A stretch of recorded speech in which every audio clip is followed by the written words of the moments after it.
அஞ்சறை பெட்டி என்ற தலைப்பில் அஞ்சறை பெட்டி என்றால் என்ன, அதன் பயன் என்ன என்பதை பற்றி நாம் விரிவாக பார்க்க இருக்கிறோம்.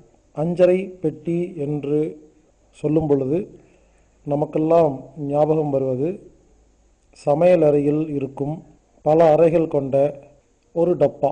அதில் மஞ்சள் தூள், மிளகாய்த்தூள், சாம்பார் பொடி, மசாலா பொடி என பல பொருட்களை நாம் வைத்து சமையலுக்கு பயன்படுத்தி வருகிறோம்.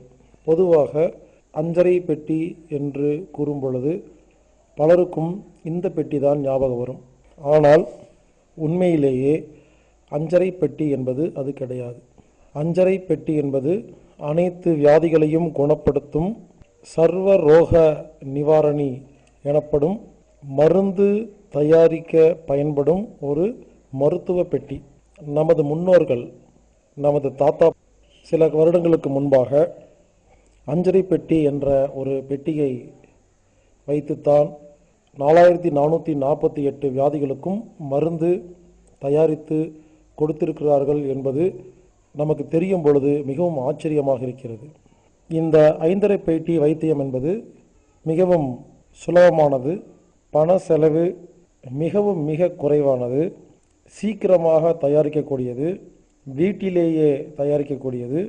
இதை நாம் பாட்டி வைத்தியம் என்று கூட அழைக்கலாம். ஐந்தறை பெட்டியை பயன்படுத்தி அனைத்து வியாதிகளையும் குணப்படுத்தும் மருந்தை எப்படி தயாரிப்பது என்பதை நாம் பார்க்கலாம்.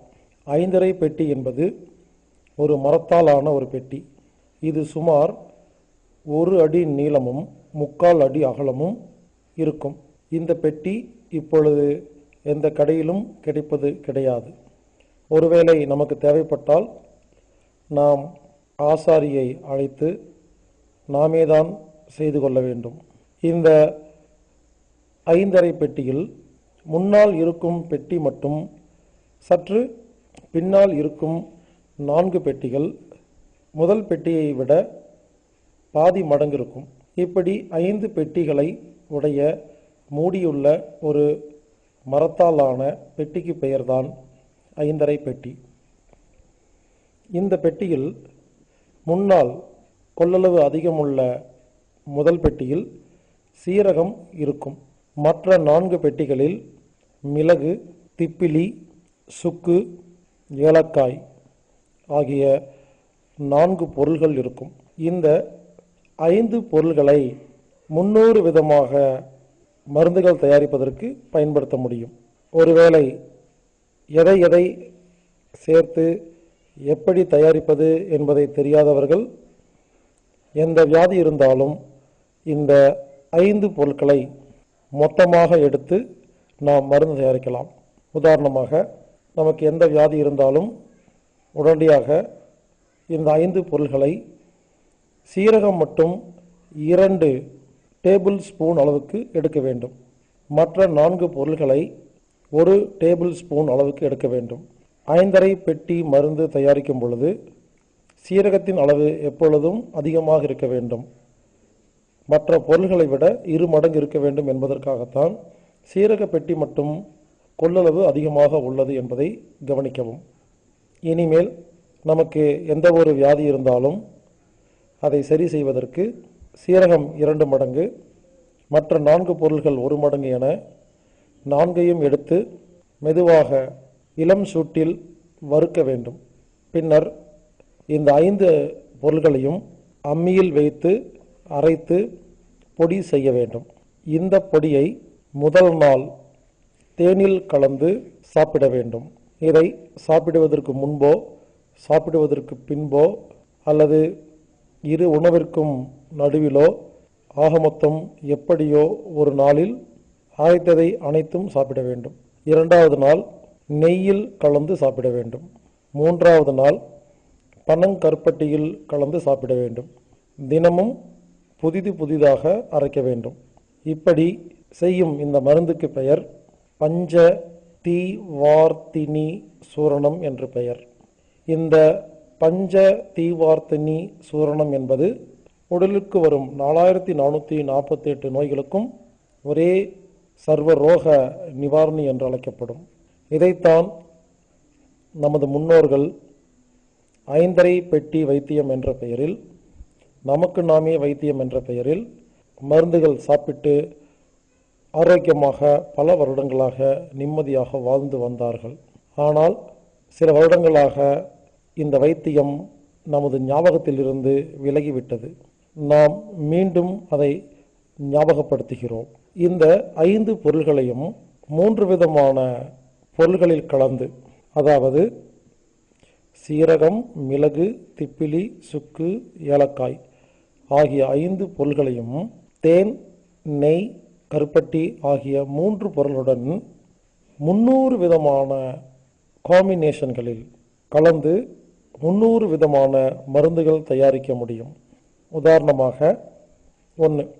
பேதி ஆகும் பொழுது, டயேரியா ஆகும் பொழுது, அதாவது லூஸ் மோஷன் ஆகும் பொழுது இந்த 5 பொருள்களையும் தேனில் கலந்து சாப்பிட்டால் பேதியாவது நிற்கும்.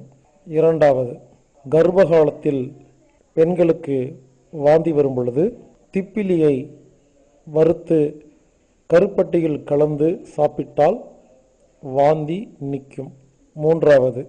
பசியின்மை அல்லது மலம் அளவுக்கு அதிகமாக செல்லும் பொழுது இந்த 5 பொருள்களையும் கருப்பட்டியில் கலந்து சாப்பிட்டால் சரியாகும். இப்படி எந்தெந்த வியாதிக்கு இந்த 5 பொருளில் எந்தெந்த பொருளை இந்த 3 பொருளுடன் எந்த பொருளில் கலந்து சாப்பிட்டால் உடலில் எந்தவித மாற்றம் ஏற்படும் என்பதை தெரிந்து கொண்ட பலர் வீட்டிலேயே இயற்கையான மெடிக்கல் ஷாப் ஆகிய அஞ்சரை பெட்டியை வைத்து ஆரோக்கியமாக வாழ்ந்தார்கள். எனவே நமது ஒவ்வொரு வீட்டிலும் இனி 5 பெட்டியை வைத்திருப்போம். எப்பொழுது எந்த வியாதி வந்தாலும் இந்த வியாதிக்கு இதில் எந்தெந்த பொருளை கலக்க வேண்டும் என்பதை தெரிந்து கொண்டு கலந்து சாப்பிட்டு நாம் ஆரோக்கியமாக வாழலாம். ஒருவேளை எதை கலப்பது, எதனுடன் கலப்பது என்று தெரியாத பட்சத்தில் 5 பொருள்களையும் மொத்தமாக கலந்து ஒரு நாள் தேனிலும், அடுத்த நாள் நெய்யிலும், அடுத்த நாள் கருப்பட்டியிலும் கலந்து சாப்பிடுவதன் மூலமாக நம் உடலை ஆரோக்கியமாக வைத்துக்கொள்ள முடியும். இந்த 5 பெட்டி என்ற விஷயத்தை எனக்கு கற்றுக் கொடுத்தவர் தமிழ்நாட்டில் கவுந்தம்பாடி என்ற ஊருக்கு அருகில் உள்ள பி. மேட்டுப்பாளையம் என்ற ஊரில் விவேகானந்தர் தெருவில் வசிக்கும் M.S. கணேசன் என்ற ஒரு இந்திய பாரம்பரிய வைத்தியர். இவர் அந்த ஊரில் ஓம் ஸ்ரீ குரு வைத்திய ஜோதிட சாலை என்ற அமைப்பை பல வருடங்களாக நடத்தி வருகிறார். நான் சில நாட்களுக்கு முன்பு அவரை சந்திக்கும் பொழுது இந்த 5 பெட்டி ரகசியத்தை எனக்கு கற்றுக் கொடுத்தார். இதை தெரிந்து கொள்ளும் பொழுது எனக்கு மிகவும் சந்தோஷமாக இருந்தது, அதே சமயம் வெட்கமாக இருந்தது. ஏனென்றால் இத்தனை வருடமாக 5 பெட்டி என்ற ஒரு வார்த்தைக்கு அர்த்தம் தெரியாமல் வாழ்ந்தேன் என்று நினைக்கும் பொழுது வெட்கமாக இருந்தது. இருந்தாலும் இப்பொழுதாவது புரிந்து கொண்டேனே என்று நினைக்கும் பொழுது மிகவும் சந்தோஷமாக இருந்தது. இது சம்பந்தமாக மேலும் விவரங்கள் தேவைப்பட்டால் இந்தியாவில் தமிழ்நாட்டின் செல்போன் ஆகிய 8870041576 என்ற எண்ணை தொடர்பு கொண்டு மேலும் விவரங்களை தெரிந்து கொள்ளுங்கள். 8870041576. மேலும் விவரங்களுக்கு masterbaskar.org என்ற இணையதளத்தில் தொடர்பு கொள்ளுங்கள். இனி நமது வீட்டில் 5 பெட்டியை வைத்திருப்போம், ஆரோக்கியமாக வாழ்வோம். வாழ்க வையகம். மேலும் விவரங்களுக்கு ஃபோன் மூலமாக தொடர்பு கொள்றதா இருந்தால் இந்தியா ஹெட் ஆஃபீஸ் நம்பர் +9199222107. இன்னொரு நம்பர் 9842452508. இமெயில் மூலமாக கான்டாக்ட் பண்ணுறதா இருந்தால் anatomictreatment@gmail.com. ANATOMICTREATMENT@gmail.com. இல்லைன்னா healerbhaskar@gmail.com. HEALERBASKAR anatomic-therapy.gmail.com anatomictherapy.org அப்படிங்கிற வெப்சைட்லேயோ anatomictherapyfoundation.com அப்படிங்கிற வெப்சைட்லேயோ நீங்கள் எல்லா விஷயங்களையும் தெரிஞ்சுக்கலாம்.